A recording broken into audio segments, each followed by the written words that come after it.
Welcome to you all. Welcome, welcome. How's everyone doing today?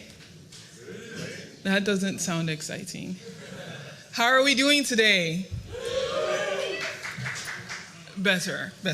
Hopefully you'll get more energy as we go on, as we go through the programming. Okay, so my name is Mercy Eriarian Susu, and I am Senior Manager here at Halcyon. We are a social impact incubator accelerating the impact-driven future of business, and we do so by supporting early-stage social impact startups. We have been proud since our inception to support African founders, and just last year launched in Nairobi, the Nairobi Climate Hub in partnership with Sandbox Kenyatta University and with the support of the State Department's Office of Global Partnerships. We are also currently in the process of selecting our newest cohort of African founders in the climate space, and it's been really exciting reading those applications and seeing the number of different homegrown innovations to Africa's climate challenges that are being presented. So as Halcyon, I just want to first of all say thank you all for being here today, and it is our pleasure to host you. The Africa FinTech Summit is not just another tech conference focusing on Africa. It's an endeavor to support financial technology and drive forward sustainable economic growth and financial inclusion, as well as foster a US-Africa FinTech collaboration and connections. One of the ways that the AFTS has been doing this is by taking steps to directly engage regulators, bring new investors into the ecosystem, and support early-stage entrepreneurs. And the summits are hosted both here in Washington, D.C., as well as in Africa.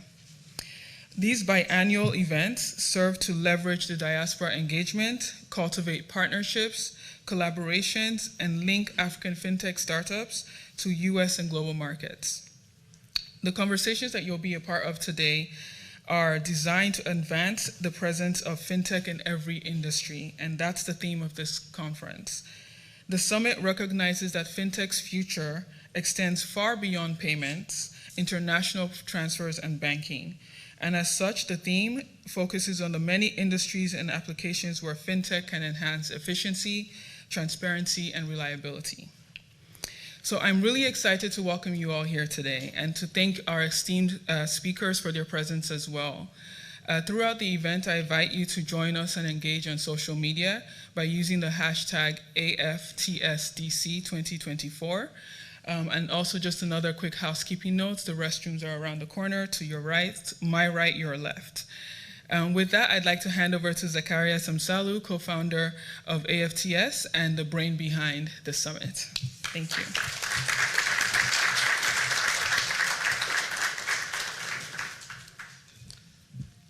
Thank you very much, Mercy. This Africa FinTech Summit is a labor of love for the entire team, those in person here and also attending virtually and supporting this summit across the globe. We're very much happy to have a long-term partnership with our partners at the Global Office of Partnership, US State Department. And Sarah, we're very much happy that you are our keynote speaker. Paul, we're very much happy you're here representing USAID. We have enjoyed our long-term partnership.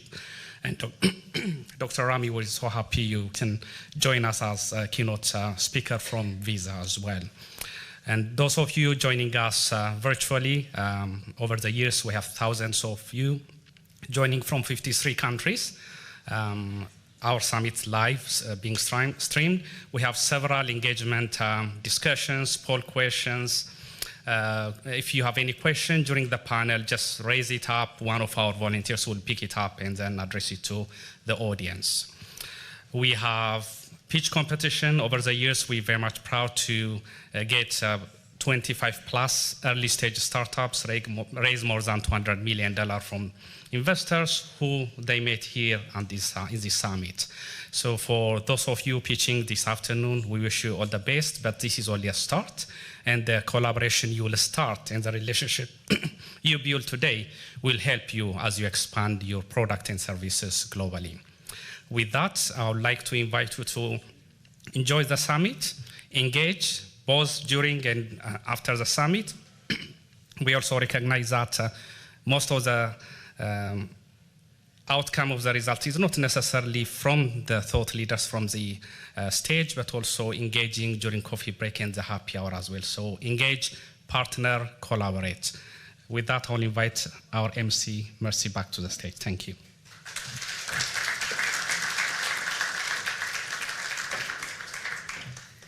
Okay. Now we'd like to welcome our keynote speaker, Sarah Morgenthau, Special Representative of the Office of Commercial and Business Affairs, to the stage.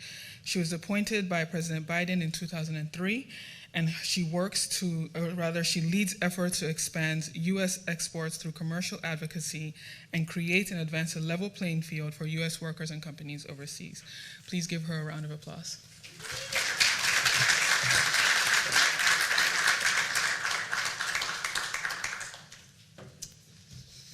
Good afternoon, everybody. It's wonderful to be here. I was appointed in 2023, not 2003. 2003 seems like ages ago. Thank you, Mercy, for the kind introduction. It's an honor to be here highlighting how innovative financial companies are improving access in every industry across Africa and beyond. I want to thank the Africa FinTech Summit organizers, particularly Summit co-founder Zacharias Amsalu and his team for putting together such a fantastic event. Halcyon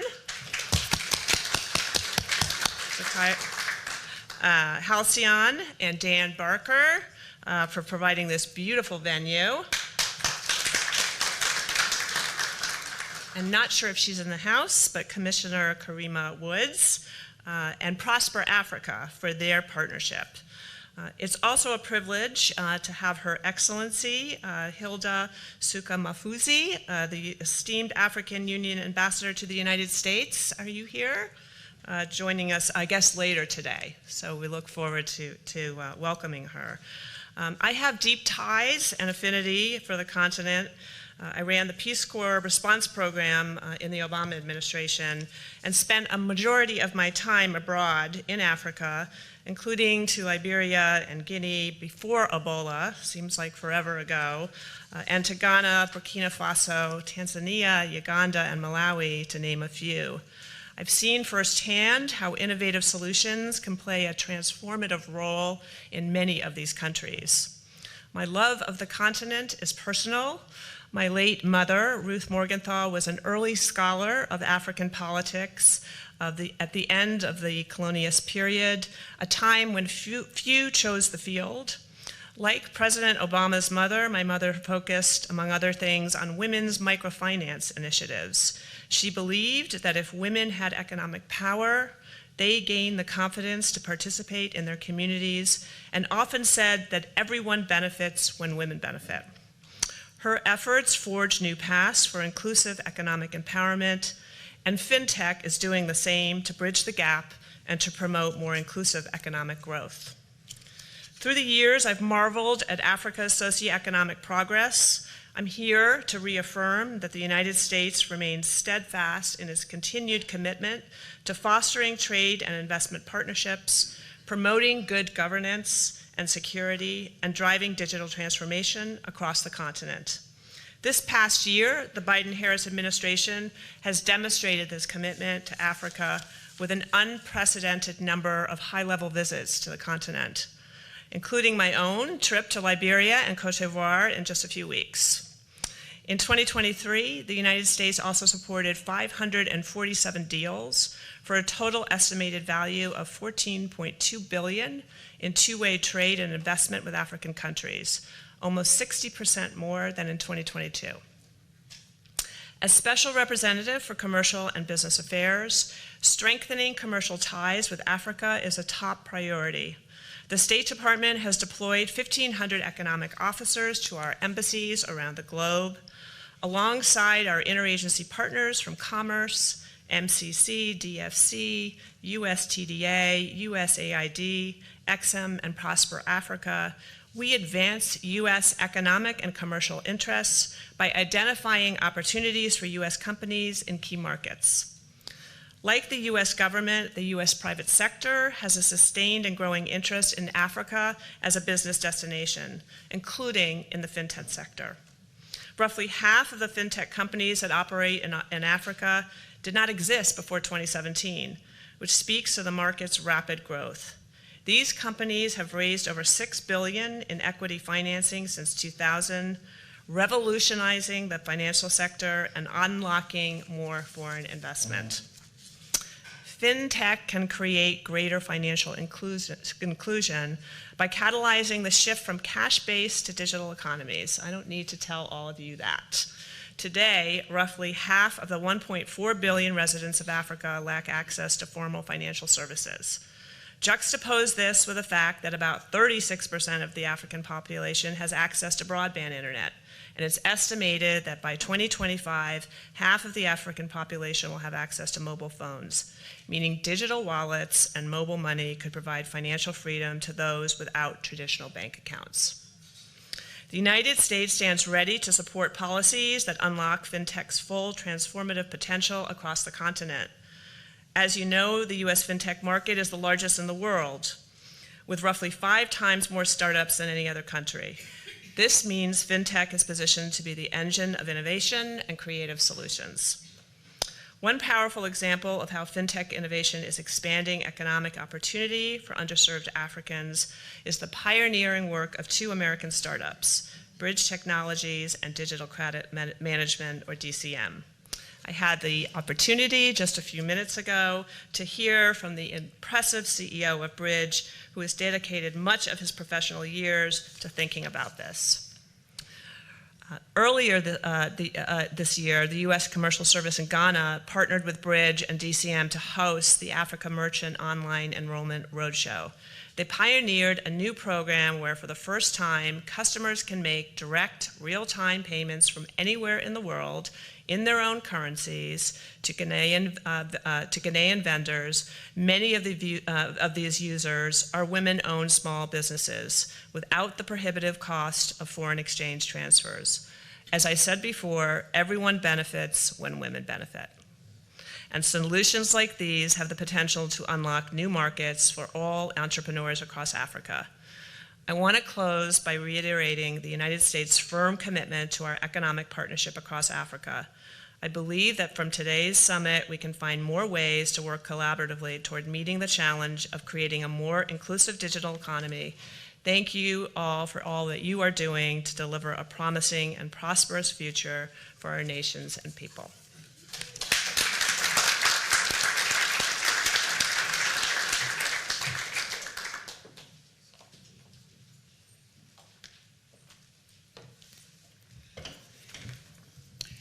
Thank you, Special Representative Morgenthau.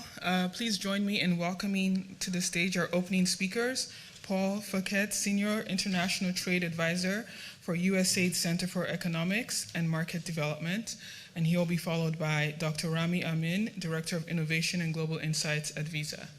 Thank you.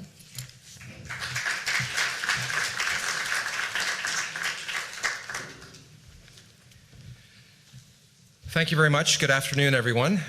My name is Paul Fouquet. I serve as the Senior International Trade Advisor for the U.S. Agency for International Development Center for Economics and Market Development, which is a mouthful. But our office is really the one that is focusing on international trade, on cross-border trade issues, and on digital development matters. So that's my role here today. I'm pleased that USAID is one of the sponsors of this event, and on behalf of the agency, I'd like to welcome you all to the event today and to thank the Africa FinTech Summit for hosting us here today. I'm also here because I oversee USAID's public-private partnership called the Alliance for E-Trade Development, under which the Africa Tech for Trade Alliance is housed. As you know, if you follow USAID, and even if you don't, our model of development is really focused on working with the private sector, on collaborating very closely with private sector partners in bringing our development objectives to fruition. So we very much appreciate opportunities to work together with our private sector partners, and this event is a good example of that. The summit has proven to be a good venue for the Africa Tech for Trade Alliance, which was officially launched at the FinTech Summit a year ago. Since then, the Alliance has operationalized 2 projects supporting the growth of Africa's digital economy. and has hosted several workshops focused on addressing policy constraints to the adoption of technologies that facilitate Africa's digital transformation. Clearly, there's a lot more work to be done, and we're hopefully going to be moving in that direction as time progresses. USAID has for many years worked to build Africa's trade capabilities and promote African companies' exports. With a young and growing population and with the introduction of new and innovative technologies, Africa, as we all know, is poised for rapid economic growth. Trade and investment plays a significant role in enabling Africa to capitalize on the opportunities that digitalization offers, and USAID is committed to providing support in these areas through presidential-level initiatives such as the Prosper Africa Initiative and the Digital Transformation with Africa, or the DTA initiative. You'll have to excuse me, I'm a government employee, so we come with an alphabet soup of initiatives to talk about. The Africa Tech for Trade Alliance, under the umbrella of Prosper Africa and the mandate of DTA, aims to support Africa's digital transformation and the growth of its digital economy by combining resources and financial support from USAID with, as I said, the leading technologies and expertise of the private sector. So it is a real partnership. The Africa Tech for Trade Alliance currently has about 20 partners that bring various capabilities in the ICT sector and supply chain technologies, digital payments and digital financial services, logistics and transport technologies, AI, and other things as well. Prosper Africa, on its part, brings a robust network of investment partners ready to scale its projects with follow-on funding and to provide finance for financing the growth of Africa's startups and innovators to foster a sustainable environment of homegrown innovation. With the further projects and activities under development, the Alliance remains committed to supporting Africa's growth through digital transformation. And I want to emphasize the importance of doing so by working closely with our private sector partners, investors, African startups, many of whom will be here with us today. Let me conclude simply by inviting those of you who are not already engaging with USAID to talk to us and explore ways in which we can pursue opportunities together. That's really the point of this effort here today, and hopefully we'll be able to advance that goal as the day unfolds. Now I'd like to introduce our next speaker, Dr. Rami Aman, who serves as the Director of Global Engagement and Innovation at Visa, which is one of our core Africa Tech for Trade partners. Dr. Amin is the Director of Innovation and Global Insights at Visa, working at the nexus of product innovation, economic development, social impact, and global government engagement in emerging markets. He's based here in Visa's headquarters in Washington, D.C. With Visa here in Washington, D.C., where in addition he is also a fellow of the Visa Economic Empowerment Institute, where his research focuses on removing the structural barriers and systemic biases that have made it difficult for individuals to take part in the global payments ecosystem. Prior to joining Visa, Dr. Amin led several initiatives at the World Bank and in collaboration with the IFC, developing insights to inform clients in bank finance operations on how to accelerate digital transformation, investment, and economic growth at the bank. He led projects focusing on AI policy, 5G mobile networks, digital transformation, cloud and data infrastructure, and designing innovative financing solutions to support smartphone adoption in emerging markets. His bio continues quite at length, but in the interests of time, I will stop there. Clearly, Rami is somebody with a lot of knowledge to share and some insights to offer us. So with that, the floor is yours.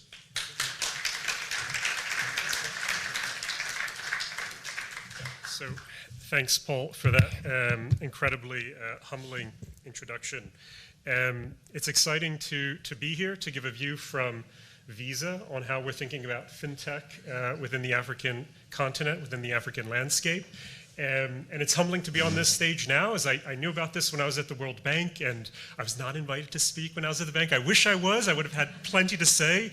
But it's very interesting now because the way we think about the views that we have from that kind of international organizational perspective and those conversations that we have with governments, regulators, and policymakers is fascinating to think about now from the private industry perspective, where we're facing quite similar challenges, and we're also really keen to figure out optimal ways to work with international organizations as well as governments as partners. So in this keynote, I'll try to talk a little bit of how we're thinking about opportunities within the continent, how we're thinking about some of the challenges that we're seeing on the ground within the African continent, and also some of the different ways that we're addressing a lot of these key challenges. And before I conclude, I want to take a little bit of a divergence and talk about some government partnerships and a new way of partnering with governments that makes us really excited at Visa.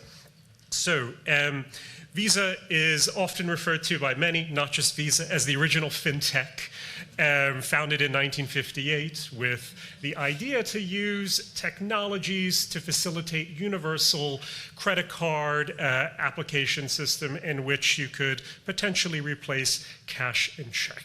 And the story goes on from there. We are not just the original fintech, but we've had, in addition to 60 years global presence, around 5 decades of presence within the African continent. We've got offices in about a dozen countries across the continent, as well as innovation centers and innovation hubs. I'm going to talk a little bit about what those innovation centers and hubs are and why they matter for us, in particular the one that we've got in Nairobi. But before I get there, let me just say a little bit about what we see are driving some of the biggest changes within the continent. There's already been some very good statistics that have been presented by the speakers before me on some of those demographic shifts that I think we're all familiar with. You know, the Gen Z demographic shift is even more pronounced in younger populations that we see in emerging markets on both sides of the Sahara Desert within the African continent. And this has enormous implications for all stakeholders in the fintech ecosystem, not just big tech, but little tech, as well as how the different stakeholders come together to resolve new frictions in money movement, to resolve frictions in all sorts of different sectors using technology for a younger generation that is being born into digital. That being said, I would be remiss to not bring in the World Bank statistics side about some of these figures that are some real challenges on the ground around fintech adoption. I'll frame this as some of the challenges that we see on the demand side and on the supply side. So on the demand side, we've already heard the latest ITU figures are something like 60% of the continent are still not using the internet. Something like 500 million are still excluded from the financial inclusion. We still have 40 million merchants of all sizes in the continent that still do not have access to financial services. So these are enormous challenges, but when you go down on a more granular level, it gets even more challenging. We've got enormous digital divides that are persistent across gender gaps, across urban and rural divides. I'm enormously proud of the work of USAID, as well as my former institution, the World Bank, that has made tremendous progress in bridging a lot of these gaps, but those gaps still remain, and new gaps are forming as we start to resolve the digital divides. We now have new enormous AI divides and emerging technology divides that are creating even more challenges for us on the continent. So I won't dwell too much on these challenges anymore. I'm a huge optimist. You have to be when you're international organizations or within industry. That optimism is really what drives innovation. And so I'm passionate about innovation as Director of Innovation and Insights at Visa. So this is really what I want to talk about now on how we're thinking about resolving some of these challenges in some different ways that we have been addressing them. Some of you in this room may know about our $1 billion commitment that we pledged towards the African continent to address a lot of these challenges. Over the last year and a half, we have made investments in, I'll bucket them in 3 different ways: supporting fintechs and fintech founders, supporting fintech innovation, and that ecosystem, as well as supporting information and knowledge development among managers and founders of fintechs. let me talk about some of our specific programs. And I think I've already spoken to a few fintech founders just prior to getting on stage. And if any of this resonates, we would love to connect after the talks today. So we've got our Visa FinTech Accelerator Program. A lot of you are familiar with it, how those accelerator programs work. We enable dozens of startups so far to really bring together the expertise that we could bring in, to bring together the technology that we could bring in, as well as to bring in investment funding and connections to those who can provide investment financing. We've also got the Visa Fast Track program, the Visa Ready to Launch program, which have been introduced globally to help fintechs integrate payment capabilities quickly and securely.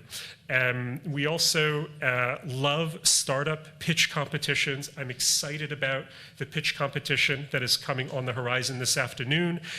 We've got our own pitch competitions that we do throughout the year called the Visa Everywhere Initiative, and so far we've assisted over 12,000 startups globally across 100 countries with 16 billion in capital investing. We would love to see even more African-based fintechs and founders entering into this ecosystem so that we can connect and share some of our resources. So I also want to mention, once we've resolved issues around capital financing, we've identified fantastic companies, we still see there's other enormous challenges around fintech adoption on the supply side. And sometimes that comes down to the capabilities and the know-how of management and founders. Sometimes people with the hottest ideas might not be those with the most effective management skills. I myself am an example of that, of a failed startup that no longer exists in digital asset trading. So we also provide Visa access to educational resources for SMBs across the African continent, which we then tailor to really addressing those needs of when you've got a great idea, you've got the funding and financing in place, really addressing that side of the challenges. So I said that I would also share an exciting new angle of innovation around how we're thinking about governments. This won't be a usual discussion around policy and regulatory conditions. I think there's people who are far smarter than I am in this room who can talk about those challenges. We certainly dealt with it from the World Bank side. And I think later today there are going to be further discussions on that angle. What I want to talk about is how we're thinking about governments as partners in co-creation and innovation, a way that governments have traditionally not been thought about in the classic model of what we think of as PPPs, public-private partnerships. We've had some fantastic success stories over the last couple of years. Within Africa, I will just showcase one that we're very proud of within Ethiopia and their digital ID program, and helping get millions of citizens access to credentials so they can get access to not just national ID, but the digital wallets and all of the other services that can come together with that. And this was not just a private sector solution, this was not just a government program, but really reflects what can happen when you think of governments as partners in innovation and not just a policy and regulatory decision maker. So with that, I've probably gone over my time, so I'll bring this to a conclusion. Again, I want to thank the organizers of this conference, and especially Zacharias for the warm invitation to come and give a view from Visa on how we're thinking about these things. And what I really love about this summit is it's not just talking about these opportunities and challenges and yielding statistics, but it really focuses on forming partnerships and connections. I've already chatted with a few of the FinTech founders sitting in this room just before getting on stage, and I really welcome others who feel that some of this content resonates with what we're trying to do at Visa to please come and find me, and let's think about how we can work together, discover and explore what's possible for the future of Africa. Thank you.